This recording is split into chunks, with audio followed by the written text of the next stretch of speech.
Cette année, j'ai vraiment beaucoup lu. Et cela, je pense, pour deux raisons. D'un côté, pour m'évader un petit peu de la violence de notre monde, de ses intrigues politiques franchement mauvaises, et de son fonctionnement usité qui force l'admiration à rester, en apparence, le seul système acceptable.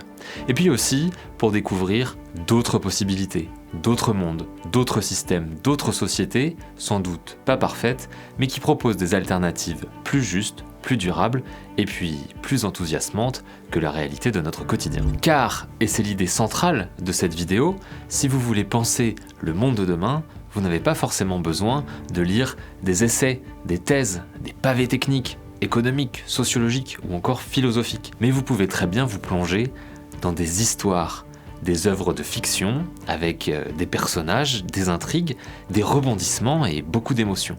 Ces histoires, elles nous touchent, elles nous divertissent et elles offrent, en plus, la mise en pratique de concepts novateurs de manière tout à fait tangible et abordable. Ce sont de véritables laboratoires, très faciles d'accès, qui nous offrent la possibilité de découvrir d'autres manières de faire société. Aujourd'hui, je vais donc vous partager 5 romans qui m'ont particulièrement plu, que je vous recommande les yeux fermés pour de très belles sessions de lecture. Notez au passage que ces suggestions littéraires sont aussi de parfaits cadeaux de Noël pour vous, pour votre entourage, écolo ou pas, car après tout, n'est-ce pas merveilleux d'offrir de l'espoir en ces temps troublés, des mondes entiers à explorer et des outils pour repenser la civilisation humaine. Pour l'avoir testé sur moi, j'en suis profondément convaincu. C'est donc parti pour mes recommandations de fiction positive et constructive, non pas sous la forme d'un top ou d'un classement, car ces œuvres sont incomparables, mais sous la forme d'une sélection qui met en valeur les singularités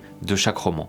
De quoi vous permettre de choisir celui dont vous avez vraiment besoin, ou le plus adapté à la personne que vous souhaitez combler d'imaginaire en cette fin d'année 2025. Et d'ailleurs, je vous conseille de bien rester jusqu'à la fin de la vidéo, où il se pourrait que je vous annonce une petite surprise. C'est parti!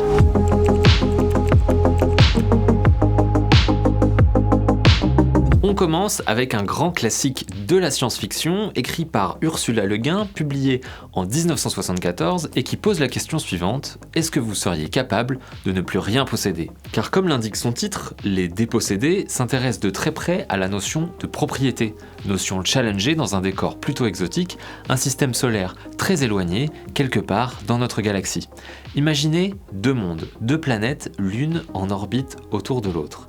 D'un côté, nous avons Anarès, une lune désertique où les habitants vivent sans propriété privée et où tout est partagé. On dort dans des dortoirs, on mange dans des cantines et le travail non rémunéré est organisé par une multitude de syndicats. C'est une utopie égalitaire, un communisme libertaire qui prône une écologie naturelle et sociale, un monde dur où s'épanouit le rêve d'une société juste et durable. Et de l'autre côté, nous avons la planète Uras, une planète luxuriante au climat doux et paisible, où plusieurs nations capitalistes vivent dans un esprit globalement patriarcal en se faisant la guerre de temps à autre. On y retrouve un strict contrôle des écosystèmes pour préserver les ressources naturelles, mais aussi des inégalités, de l'exploitation et des rapports de force permanents entre les individus.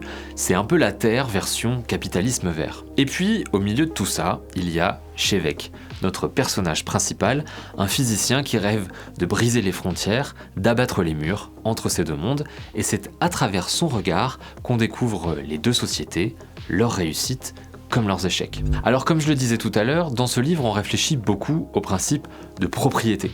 Propriété sur les objets, mais aussi sur les autres.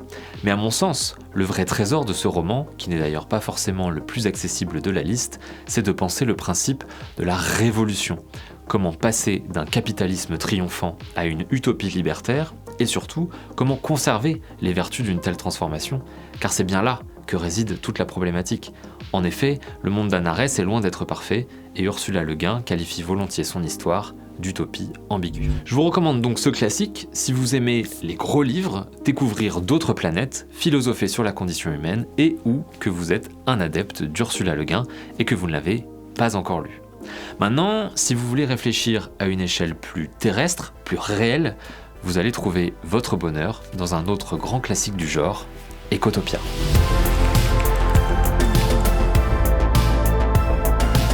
Ecotopia est l'une des toutes premières utopies écologistes. C'est un livre d'Ernest Callenbach publié en 1975, un an après les dépossédés et donc 2 ans après le premier choc pétrolier.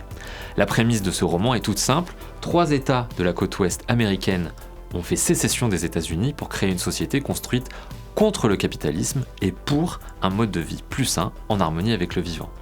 On y suit le récit de William Weston, un journaliste new-yorkais qui est le premier états-unien autorisé à visiter Ecotopia plus de 20 ans après la création du pays. On alterne entre les articles qu'il envoie à sa rédaction, donc des reportages sur des sujets bien précis, et son journal personnel où il confie des pensées plus intimes, ses aventures et son analyse de la société écotopienne. On découvre l'économie, les transports, l'éducation, l'urbanisme, le recyclage, l'énergie, le système politique, l'organisation du travail et bien d'autres aspects du modèle écotopien que l'on parcourt en long, en large et en travers. Je ne veux pas trop vous en dire, mais pour vous donner le ton, sachez qu'il n'y a par exemple pas de voiture et que le temps de travail est réduit à une 20aine d'heures effectives par semaine. Alors ce livre m'a intrigué et vous intriguera je pense pour 2 raisons. Tout d'abord, j'ai complètement adhéré au modèle de société proposé par Ernest Callenbach et je suis d'ailleurs étonné que ce roman fête cette année ses 50 ans, tant les idées me semblent extraites de tous les débats que nous avons aujourd'hui sur la construction d'un meilleur monde, à croire que c'est nous qui avons un demi-siècle de retard. La seconde raison, c'est que nous découvrons ce projet de société à travers le regard de notre cher William Weston, un personnage auquel on s'attache bien vite, qui, et d'ailleurs il le dit d'emblée, n'est pas tout à fait convaincu par ce projet de hippie californien. Évidemment, au gré des rencontres et des expériences qu'il vivra sur son mois et demi de découverte d'Ecotopia, son opinion va être amenée à évoluer, ce qui donne, à mes yeux, beaucoup de saveur au récit. Avec un peu plus de 300 pages en poche, c'est une lecture que je trouve très abordable. Idéal pour partir simplement à la découverte d'une société utopique dont les principes fondateurs sont construits autour de l'écologie. Et maintenant, si une telle lecture vous donne envie, mais que vous souhaitez quelque chose peut-être d'un peu plus récent ou d'un peu plus étoffé, je pense que j'ai ce qu'il vous faut. Nous quittons maintenant les États-Unis et les années 70 pour revenir en France avec un roman paru en 2022, un sacré pavé de plus de 800 pages en poche et que je viens d'ailleurs de terminer. Alors, comme Ecotopia, ce 3e livre assume dès son titre l'ambition de nous présenter une utopie. Mais si utopie signifie en grec le non-lieu, c'est-à-dire un monde qui n'existe pas, Utopia se traduit de son côté par le bon lieu, et donc une société qui pourrait très bien s'ancrer dans le réel. Et c'est en effet le projet de l'auteur, Camille Le Boulanger, que de nous présenter cette société qui s'établirait en France, en Europe, et peut-être même dans le monde entier, dans les décennies et les siècles à venir. Alors cette société, elle est construite autour d'un texte fondateur, la Déclaration d'Antonia, dont les principes sont donnés dès le début du roman, un texte pseudo-constituant auquel les villes et les nations sont libres d'adhérer pour ouvrir la voie à ce que l'on appelle le communalisme. Ce texte, essentiellement, abolit la notion de propriété privée en la remplaçant par l'idée de propriété d'usage, détruisant au passage tout système capitaliste. On y retrouve aussi l'idée centrale que chaque être humain est un travailleur et que par conséquent il a le droit à un salaire de la fin de son éducation à sa mort. C'est la mise en pratique des théories du sociologue Bernard Friot et de son association Réseau Salariat. Ce concept est à mes yeux la colonne vertébrale de toute l'histoire et représente une belle idée pour repenser notre rapport au travail et construire le monde de demain. Mais alors de quoi ça parle ? Le roman est en fait l'autobiographie fictive d'un personnage qui s'appelle Oumo et qui nous raconte toute sa vie, de ses premiers souvenirs d'enfance à ses dernières années avant de mourir, un prétexte idéal pour découvrir les nombreux tenants et aboutissants de la société imaginée par Camille Le Boulanger, des espaces rendus à la nature aux magasins conventionnés et de la remise en cause du principe de la famille au système législatif original par tirage au sort. On est à 100% dans le solarpunk. Alors, ce livre est très accessible, mais il est aussi vraiment très long, et il conviendra donc plutôt aux lecteurs acharnés qui adorent dévorer des mondes et les explorer dans leurs moindres recoins. Une lecture qui m'a personnellement accompagné dans les semaines qui ont entouré mon mariage et mon voyage de noces, et que je retrouvais avec beaucoup de plaisir tous les soirs ou lors de mes nombreux voyages en train. Bon, si on fait le point à ce stade, ces 3 premiers romans, Les Dépossédés, Ecotopia, Utopia, au-delà de soulever de nombreux questionnements, ce sont des histoires qui prennent appui sur des sociétés idéales, imaginaires et surtout déjà abouti. Même si à chaque fois il est mentionné rapidement comment ces mondes ont pu voir le jour, nous ne savons pas grand-chose du processus de leur création. Et s'il est bien beau d'imaginer une utopie, il est aussi légitime de se demander comment on y arrive, comment construire à partir de la situation actuelle, et si c'est cette problématique qui vous intéresse, alors vous allez adorer le prochain roman. Bon, pour les habitués de la chaîne, ce 4e livre n'est pas une nouveauté car j'y avais consacré une vidéo complète l'hiver dernier où je vous racontais un peu en détail ce que j'en avais pensé et ce qu'on pouvait retirer de cette lecture.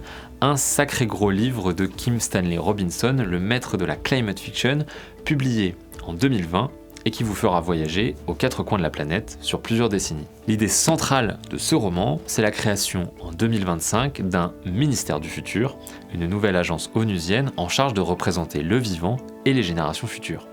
On suit ensuite l'évolution globale du monde pendant quelques décennies, en voyant comment ce dernier arrive à se transformer, grâce au ministère, mais pas que, pour faire face au dérèglement du climat et à la chute de la biodiversité. La structure du livre est assez originale, il est découpé en 106 chapitres plutôt courts, qui partent un peu dans tous les sens. On suit bien évidemment quelques personnages clés et redondants, mais on découvre surtout tout un tas de petits détails, de morceaux de vie, de concepts, de rapports de réunion, de discours, qui nous permettent de tisser la grande fresque de la transformation. Pour vous donner une idée, il y a par exemple un chapitre écrit du point de vue d'un atome de carbone, ou un autre intégralement dédié au mouvement des Gilets jaunes. L'approche est souvent technique, allant même jusqu'à proposer un peu de géo-ingénierie, mais elle est surtout politique et économique en abordant de front les moyens nécessaires à la révolution et une refonte complète de la finance mondiale autour de la création d'une nouvelle monnaie, le Carbon Coin. La force de cet ouvrage, c'est d'être un véritable laboratoire à idées, une mise en pratique de très nombreux concepts. D'ailleurs, le livre ne se prive pas de nous les présenter directement et vous pourrez donc, au fil de la narration, aborder quelques notions comme le paradoxe de Jevons, le coefficient de Gini, la théorie monétaire moderne de Keynes ou bien encore les passeports Nansen, pour ne citer que. J'ai personnellement adoré me plonger dans ce dédale d'événements divers et d'informations variées et je recommanderais le ministère du futur peut-être à des personnes déjà initiées aux sujets climatiques et environnementaux et ou adeptes de savoir, tout champ d'études confondu.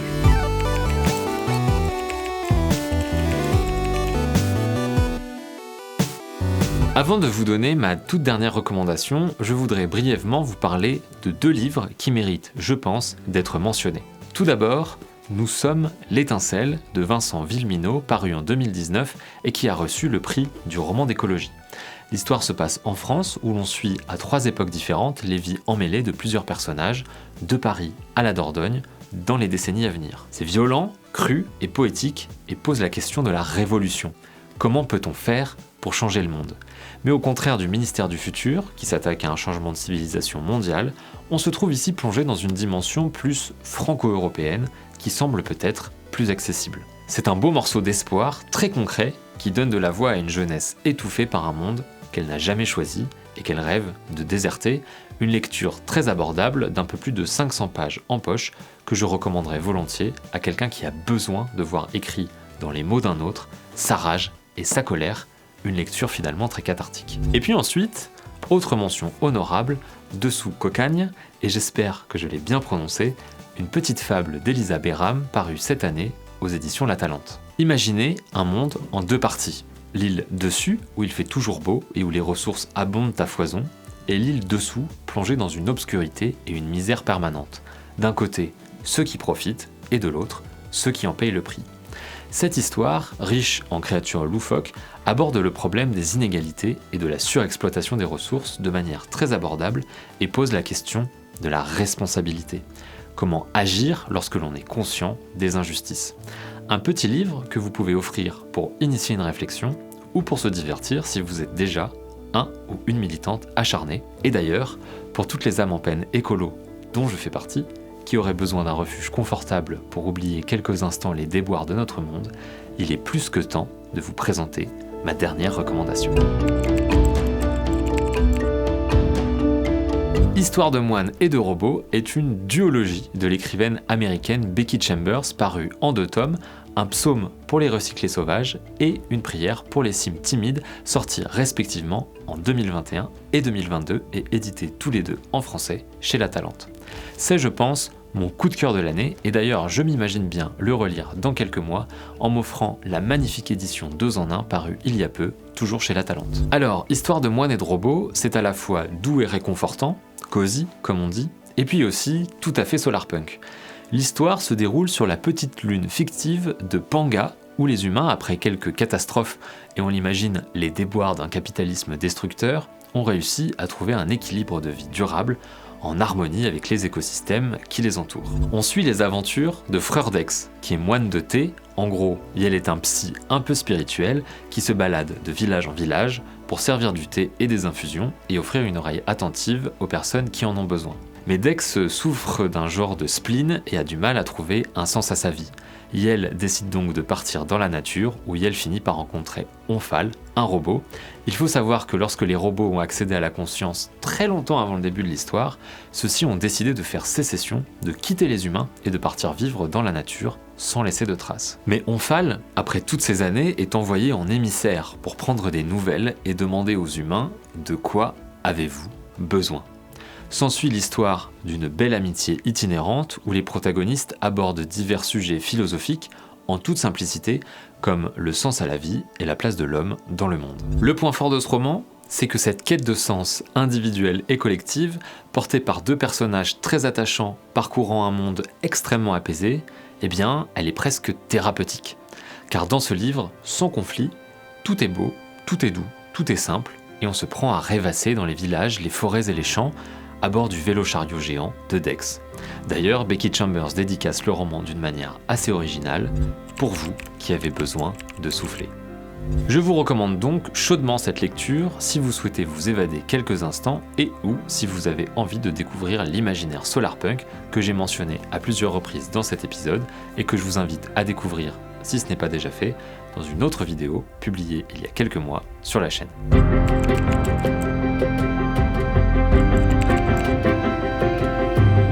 Et voilà, nous arrivons à la fin de cette liste de fiction positive et constructive. J'espère qu'elle vous a plu. N'hésitez pas à me dire dans les commentaires ce que vous avez pensé des livres que vous avez peut-être déjà lus et quelles seraient vos recommandations de romans pour continuer à trouver de l'inspiration pour construire le monde de demain. Vous trouverez toutes les informations sur les livres présentés en description. N'oubliez pas qu'acheter d'occasion, c'est bien, mais que soutenir les maisons d'édition et les auteurs qui diffusent ces imaginaires, ça me semble encore mieux. Donc, si vous en avez les moyens, privilégiez l'achat neuf, et pour cela, il est essentiel de soutenir les libraires indépendants qui sont aussi un pilier du système. Je profite de cette vidéo pour vous annoncer la sortie d'un calendrier de l'Avent Solarpunk à partir du 1er décembre sur ma page Instagram @AugustinDemain. Il sera possible d'y gagner plusieurs des livres présentés dans cette vidéo, alors ne manquez pas de consulter les publications quotidiennes. En attendant, je vous invite, comme d'habitude, à liker la vidéo, à vous abonner à la chaîne et à activer les notifications. Vous pouvez aussi me soutenir sur Buy Me a Coffee de manière régulière ou ponctuelle et je remercie énormément celles et ceux qui donnent déjà. Je vous souhaite de très belles fêtes de fin d'année et je vous donne rendez-vous en 2026 pour de nouvelles aventures, de nouvelles découvertes et de nouvelles idées pour penser le monde de demain. À bientôt!